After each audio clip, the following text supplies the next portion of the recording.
What's up, everybody? This is I Am the Man, and you know what I'm saying. And we about to react to another video. Killer gets 95 years over a $10 murder. This is crazy and insane. We about to get right into the video. Let's get it. People are crazy out here, man. Back up, get behind the truck. Driver of the vehicle, this is the Fowler Police Department. Show us your hands. Where's the gun? Is it in the barn? Yeah, okay, I'll talk to my lawyer. He's not talking at all. Sunday, February 12th, 2023, Gary, Indiana. A minor dispute earlier that day spiraled It's a real into a state, chain of a city. violence that would stretch Crazy across work. several miles and put multiple law enforcement agencies on high alert. What initially seemed like an insignificant conflict quickly escalated into an armed pursuit, with a suspect determined not to surrender and officers committed to preventing the situation from spiraling further out of control. But what happened before this moment and the reasons that led to this point of tension reveal a story as unexpected as it is brutal. I'm Tyler, and this is your daily dose of crime. Attention District 14 units. Benton County is in pursuit. Subject firing shots at officers. US 52 eastbound 300 east. US 52 eastbound from 300 east. Part of a green passenger car, possibly a Buick with Michigan plates, unknown number. Vehicle occupied times one black male. Subject is firing shots at officers. Chad 3, we have the vehicle at gunpoint. I cannot see the driver. Subject at gunpoint, cannot see the driver. He's right there. He's down in that ditch right in front of your vehicle. He's right in the ditch right in front of you right now. It's crazy work. He's literally in the ditch.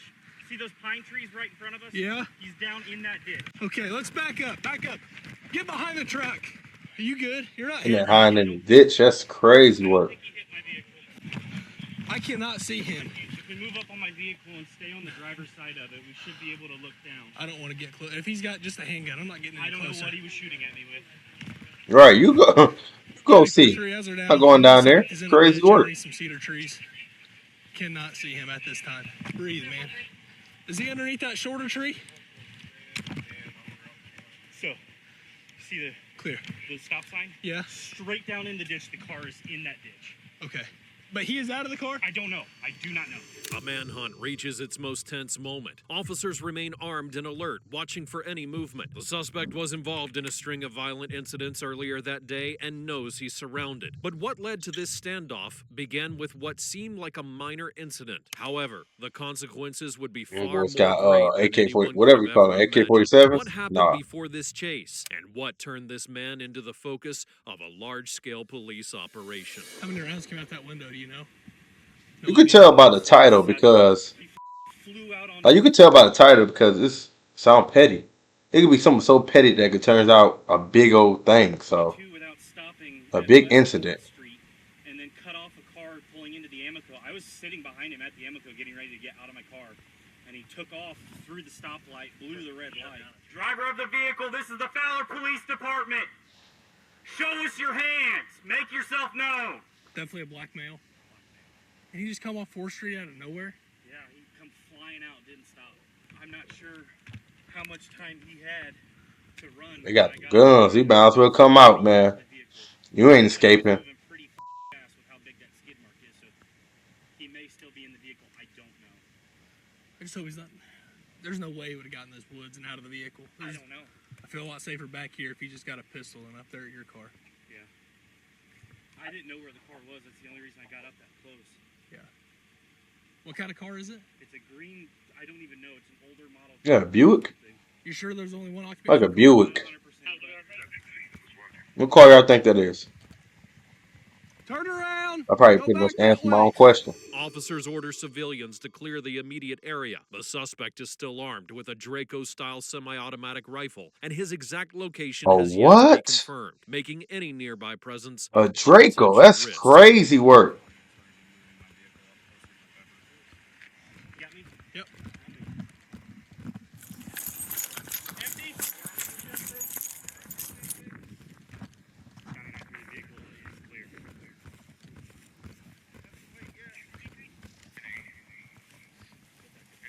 This is insane. That was nuts. The search ends only a few yards from U.S. Highway 52, where officers locate the man responsible. Found him. The suspect is identified as Kevin Scott Varner, a man who only hours earlier had led police on a high-speed chase, topping out at 100 miles per hour, while also firing at an officer during the pursuit. Investigators believe the vehicle he was driving spun out of control after a high-speed maneuver. According to the police reconstruction, after the crash, Varner tried to flee on foot, Crazy work. disappearing into a wooded area before being surrounded. His arrest was made without further gunfire, but under strict security measures, knowing that minutes earlier he had used a Draco rifle to target both his victim and law enforcement. This is But crazy who work. was Varner, and what had he done to trigger such an extensive pursuit? There's down there. What's that? He was down there? Yeah. How did he get here? He ran. Okay, so that's where you actually found him? He was in the ditch, and then he come up here voluntarily. Kevin, where's the gun? Where's the gun? Is it in the barn? Kevin. A video glitching like where's the that. gun? Where's the gun?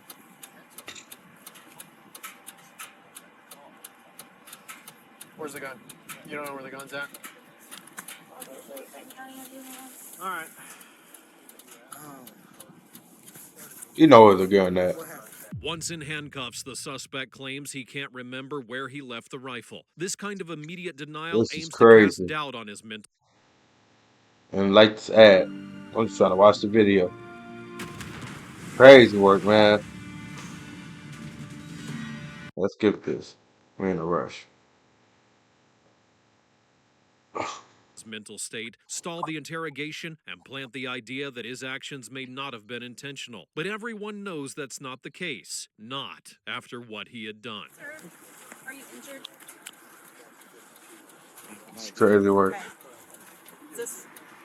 What's the bleeding around your mouth and nose from? He bleeding too. A bite? Okay. Do you feel like there's a lot of blood in your mouth? Would y'all tell me what's going on, bro, for 1 second, bro? See if I can try to piece it together a little bit. Yeah, take your time. Sir, do you have any medical history? Yeah, no, I'm ready to go. Well, he don't got a medical history. Ready to go where? Probably got knocked out. He got punched in the mouth. No. Okay. Can I look at your hands? They said you were bleeding at your hands. It's okay if I take a look? Somewhere between the barn and Okay. the ditch. That man crazy. I understand you're talking to a lawyer. We're medical. We are not cops. Yeah, okay, I'll talk to my lawyer. Yeah, He's not talking at all. Okay. Don't want us to look at any possible injury.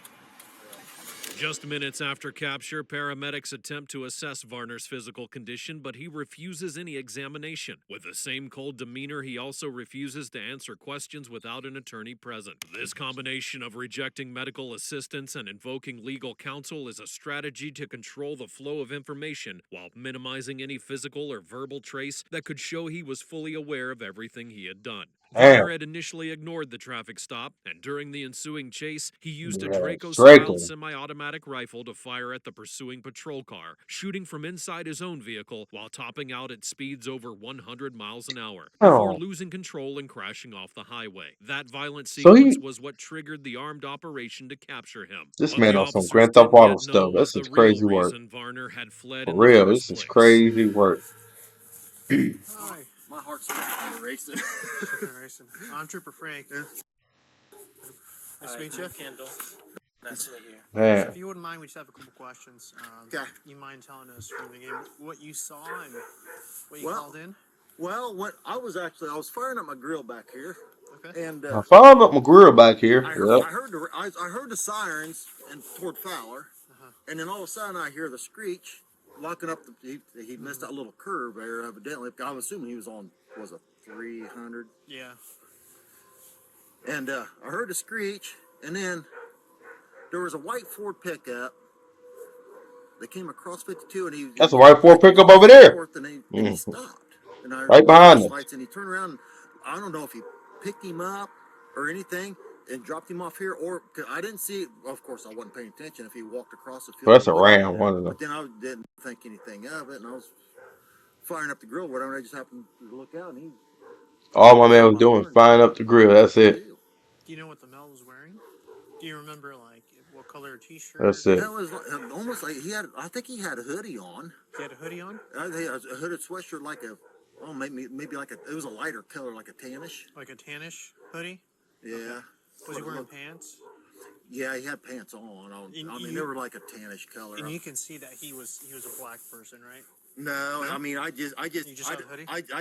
he was walking away from me. I didn't actually see his face. So like a tan hoodie-ish. Yeah, it was you a just lighter walking that color, way. and he was just walking. I mean, he was like straight toward 52. You said a white pickup truck kind of just stopped right here. Well, I don't know if he stopped because I was behind the house here in the corner. I couldn't see, and I seen the pickup, turn around and come down this way, and that's. I mean, I don't know if he stopped or not. Okay. Can you pinpoint us where? Do you mind if we walk and we see if we can see any footsteps by chance? See where? Well, they had the canine unit out here earlier. Okay. And we were looking, and I thought but it's almost like This and of course, I was 4x4 pickup truck. Yeah, that's him. So no, I don't know. Thank God he didn't take it. So you're back here firing up the grill. Well, back behind the corner of the house there, yeah. And you just saw a male walking through here. And there were some prints that I seen while we go around. But the way the prints were going, he almost had to step over that. I mean, I got footprints over there. I got pigs in the barn. Okay. But there might be a couple of those prints that might be mine now. But it was like right in here. I seen, because because normally if you kick up when it's thawing out, if you kick up fresh dirt, it'll gray off. Yeah. And it wasn't grayed off. I'm like, that's a fresh print. Guided by the resident's statement, officers follow the same direction the suspect had taken, tracking fresh footprints in the damp soil. Each step they examine not only reconstructs his escape route, but also strengthens the link to a violent incident reported hours earlier in another county. By this point in the investigation, officers already suspect the man they chased and arrested is no ordinary fugitive. Descriptions, ballistic evidence, and the sequence of events all point to him being the same individual wanted for a prior armed attack committed before the attempted traffic stop. Damn. Right in here. He was just walking. Was he walking at a fast pace? Man, this is crazy as hell. People He crazy. wasn't Our people running, but crazy. I mean, it was a fast walk. And I was on it. I was sitting there, and I was like, well, there was a car that turned around on 52 to go backwards. And he was like, he stopped and told the other people, he goes, they got guns drawn and stuff. So, and then they were all still drawing. When I seen him, they were all still drawing. So that's when I called 911 and said, hey, tell your guys to turn around.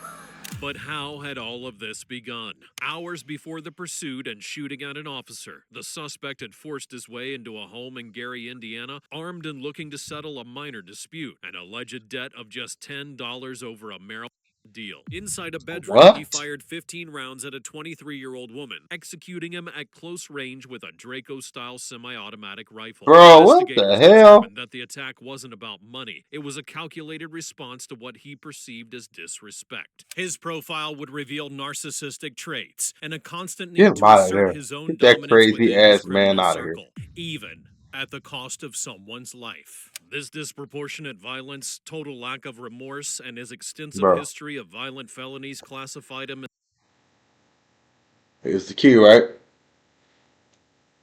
Turn it, throw it away, because he gone. As a habitual offender under Indiana law. He was convicted in 2 counties, 79 years for the murder, plus an additional 16 for the violent habitual offender enhancement, along with further sentences for shooting at an officer and unlawful possession of a firearm. In 2025, the Indiana Court of Appeals upheld the convictions, sealing a sentence that, given his age, amounts to spending the rest of his life in prison. It's over.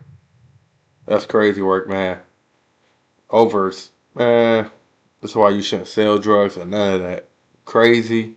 You want to shoot at somebody because you want to keep your reputation up. That's crazy. People crazy as hell.